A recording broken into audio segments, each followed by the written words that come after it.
Irán lanzó en los últimos días más de 200 misiles contra Israel como forma de represalia.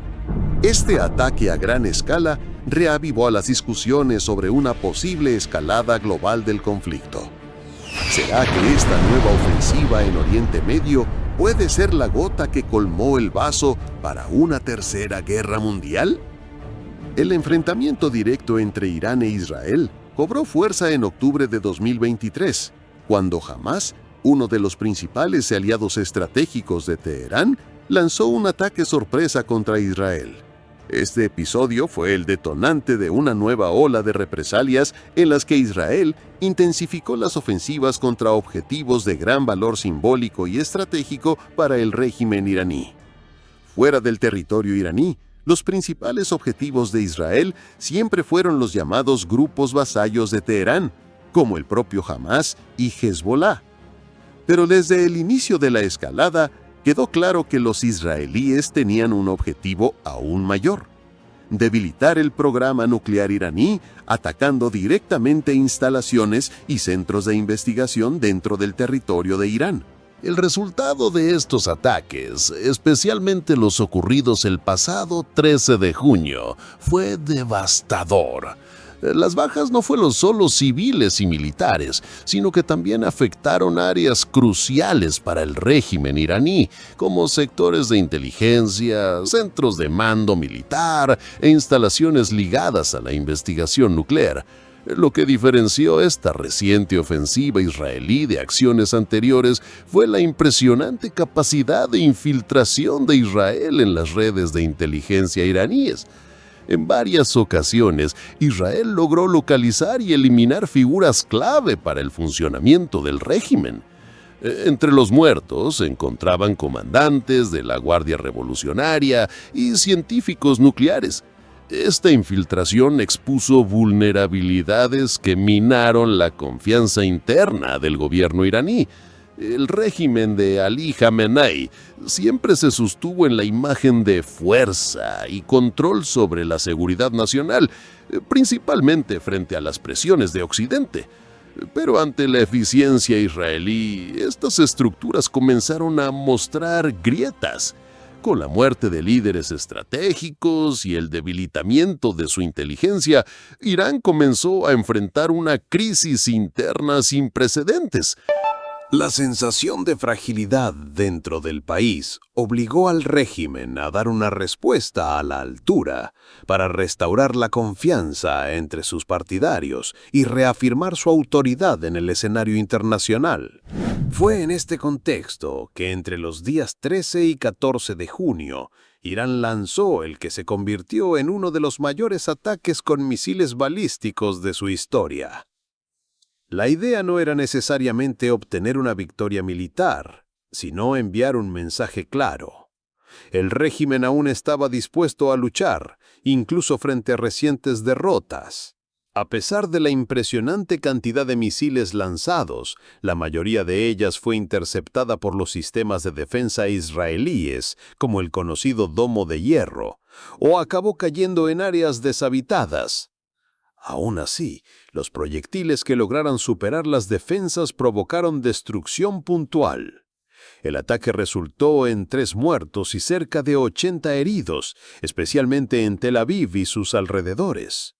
Desde el punto de vista militar, sin embargo, los resultados del ataque fueron prácticamente nulos. El principal objetivo de Teherán era mostrar fuerza a su propia población y a los grupos aliados en la región. En la práctica, el ataque acabó reforzando la percepción de que Irán está en desventaja y que sus ofensivas, por más espectaculares que sean, no han alterado el equilibrio de este conflicto. Mientras tanto, Israel, con ataques mucho más precisos y quirúrgicos, logró eliminar gran parte de la cúpula militar iraní, además de neutralizar a los principales científicos involucrados en el programa nuclear del país. Y gran parte de las defensas aéreas iraníes de medio y largo alcance fue destruida o inutilizada, comprometiendo de forma severa la capacidad defensiva de Irán. Instalaciones nucleares importantes también fueron dañadas, lo que representa un golpe significativo en los planes estratégicos de Teherán. Además de los daños físicos y estructurales, Irán también ha estado perdiendo su capacidad de proyectar poder fuera de sus fronteras. Sus milicias regionales, que siempre fueron utilizadas como instrumentos para desestabilizar gobiernos vecinos o presionar adversarios, están ahora gravemente debilitadas. Y esto reduce drásticamente la influencia iraní en países como Siria, Líbano, Irak y Yemen. Y por si fuera poco la presión externa, Irán enfrenta graves problemas internos. La insatisfacción popular ha ido creciendo, agravada por décadas de sanciones económicas impuestas por la comunidad internacional. La crisis económica se profundiza cada mes, la inflación corroe el poder adquisitivo de la población, el desempleo alcanza índices alarmantes. Además, la represión del régimen contra disidentes, políticos y manifestantes solo aumenta el clima de tensión en las calles. Aunque el gobierno iraní ha adoptado medidas severas para silenciar a los disidentes e intentar controlar la situación, la presión interna está lejos de resolverse. La combinación entre derrota militar, crisis económica y represión política ha generado una atmósfera de inestabilidad en el régimen. Cada ataque fallido o cada fracaso militar solo aumenta la frustración de la población, haciendo que la situación política de Jamenei sea cada vez más delicada. Y todo esto nos lleva a una cuestión fundamental.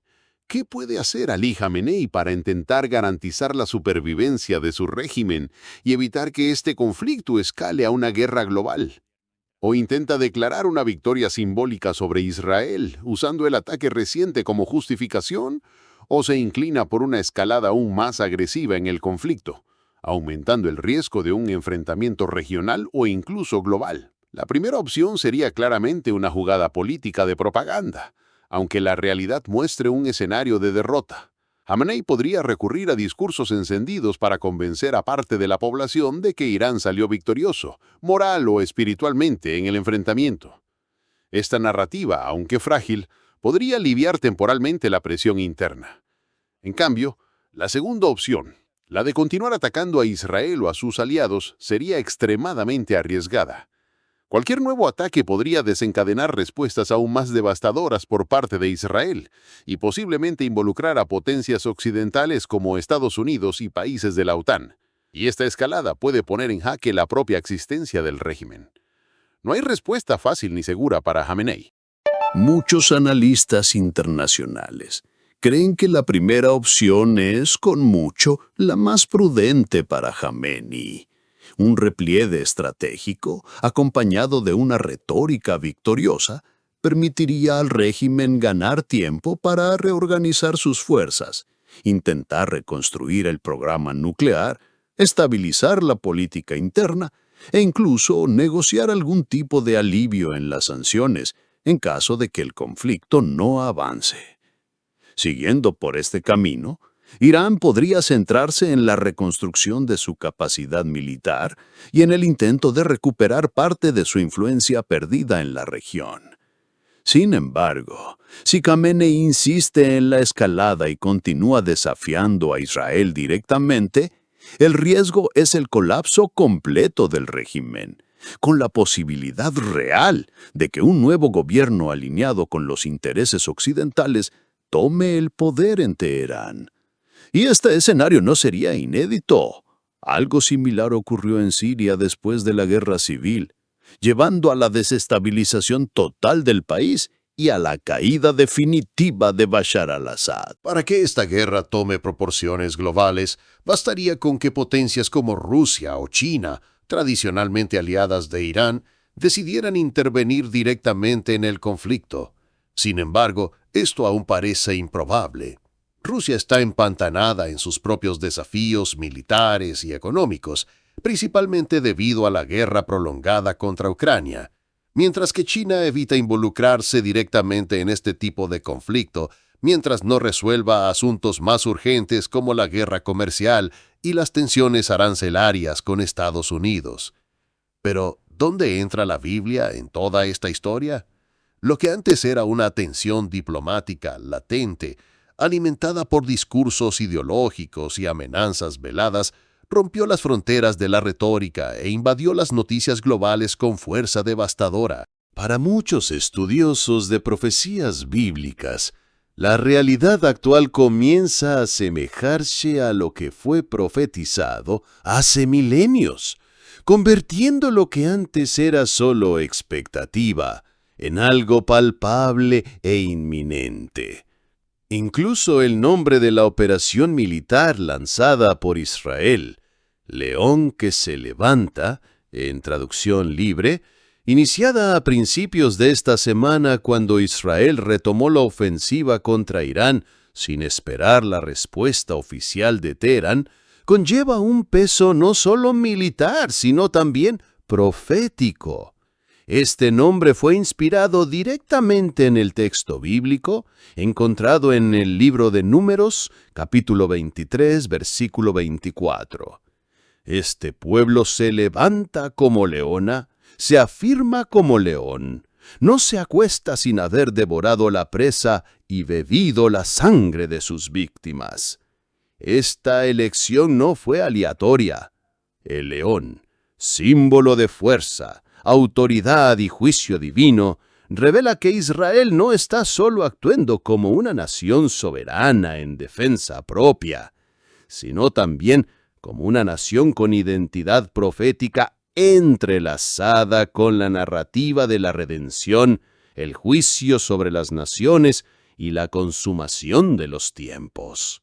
Según la tradición bíblica, la expresión hebrea utilizada en este versículo para león remite a la imagen de un joven león en ascenso, lleno de vigor y energía, listo para conquistar lo que le fue prometido, una imagen potente de un Israel rejuvenecido, resurgiendo no solo como potencia militar, sino también como fuerza espiritual, especialmente en el contexto escatológico de las profecías. Otro punto relevante surge en Ezequiel 38, versículos 5 y 6, que menciona directamente la antigua Persia, actual Irán. A ellos se unirán Persia, Etiopía y la tierra de Fut, todos con escudos y cascos. Vendrán también Gomer y todas sus tropas, juntamente con Bet Togarmá de los confines del norte, con todas sus tropas, un gran ejército. Este pasaje describe una futura coalición contra Israel en los tiempos finales. Cabe recordar que Persia era el nombre oficial de Irán hasta 1935, lo que fortalece aún más el vínculo entre la profecía y los acontecimientos actuales. Muchos estudiosos entienden que esta profecía comenzó a desarrollarse cuando Israel volvió a ser reconocido como nación independiente en 1948, consolidándose con la recuperación de Jerusalén en 1967. Es decir, de acuerdo con esta línea interpretativa, ya estamos viviendo la segunda fase de las profecías bíblicas relacionadas con Israel. La primera fase está registrada en Isaías 11, versículos 11 y 12. Aquel día el Señor extenderá de nuevo su mano para rescatar al remanente de su pueblo que aún vive en Asiria, en Egipto, en Patros, en Cus, en Elam, en Sinar y en Hamat y en las islas del mar. Él levantará un estandarte entre las naciones y reunirá a los exiliados de Israel. Juntará a los dispersos de Judá de los 4 confines de la tierra. Con toda esta información a la vista, queda la reflexión. ¿Estaríamos realmente viviendo el principio del fin? ¿Este conflicto será solo una guerra física con potencial para desencadenar la tan temida Tercera Guerra Mundial? ¿O estaremos ante una batalla espiritual que anuncie una nueva venida de Cristo? Son preguntas que cobran cada vez más fuerza a medida que Oriente Medio y las profecías bíblicas se entrelazan en las noticias mundiales.